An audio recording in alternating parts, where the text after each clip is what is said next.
अखाड़ों के साधु संत अब इस अमृत स्नान का हिस्सा बनेंगे, इस अमृत स्नान में हिस्सा लेंगे। और 13 प्रमुख अखाड़े हैं जिन्हें प्रमुख 3 समूहों में बांटा गया है, जिसमें शैव अखाड़े हैं, वैष्णव अखाड़े और उदासीन और निर्मल अखाड़े। और इसी तरह ये प्रमुख अखाड़े हैं और इन्हें 13 अखाड़ों में बांटा गया है, जिसमें जूना अखाड़ा है, निरंजनी अखाड़ा जो नागा साधुओं का सबसे पुराना अखाड़ा जूना अखाड़ा है, महानिर्वाणी अखाड़ा है, अटल अखाड़ा। इसके इतर अगर बात की जाए वैष्णव अखाड़े की, जो विष्णु के भक्त होते हैं और जिस तरह से वो इस भगवान को अपना आराध्य मानते हैं, उसी के अनुसार अखाड़ों का विभाजन भी किया गया है।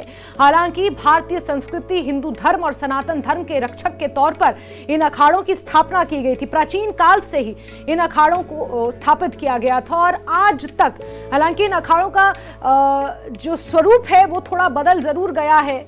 आधुनिकता ने कहीं ना कहीं इन अखाड़ों में जगह बना ली है, लेकिन भारतीय संस्कृति, भारतीय आस्था, सनातन धर्म और ज्ञान वही है, जो भाव है वही है। और ये तस्वीरें आप देख रहे हैं जहां अलग अलग अखाड़ों की शोभा यात्रा निकाली जा रही है और इस शोभा यात्रा के साथ साथ जन सैलाब आप देख पा रहे हैं। ये वो लोग हैं जो प्रयागराज की इस धरती पर उस अमृतत्व की प्राप्ति के लिए, इस मोक्ष की प्राप्ति की धारणा, इस मोक्ष की प्राप्ति के भाव को लेकर यहां पहुंचे हुए हैं और इस त्रिवेणी के संगम पर आस्था की डुबकी आज लगा रहे हैं। एक विशेष संयोग इस दौरान बन रहा है। 144 साल बाद जो ये पूर्ण महाकुंभ आया है, ये अपने आप में बेहद बेहद महत्वपूर्ण है।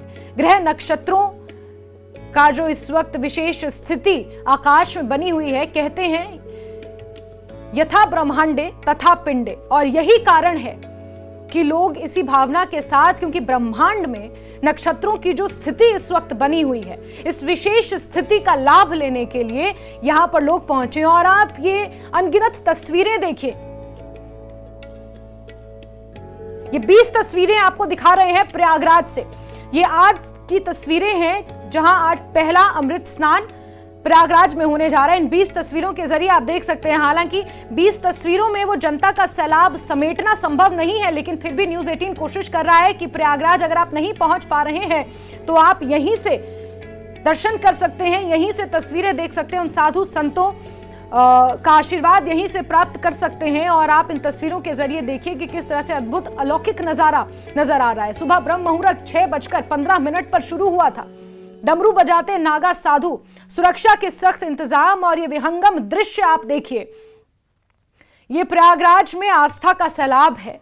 सनातन संस्कृति के ये जो रक्षक हैं, ये यहां पहुंच रहे हैं अपने मन में ये भाव लिए कि 144 साल बाद बन रहे इस अद्भुत संयोग में खुद को कहीं ना कहीं उस मोक्ष की प्राप्ति के लिए और अमृतत्व की प्राप्ति की लालसा लिए लोग यहां पहुंच रहे हैं। 6:15 से ये ब्रह्म मुहूर्त शुरू हुआ था और यूं भी आज मकर संक्रांति का पावन पर्व है। दान और पुण्य का आज विशेष महत्व है। दीक्षा भी आज ली जाती है और महाकुंभ में अमृत स्नान है। 6 अमृत स्नान होंगे, 45 दिन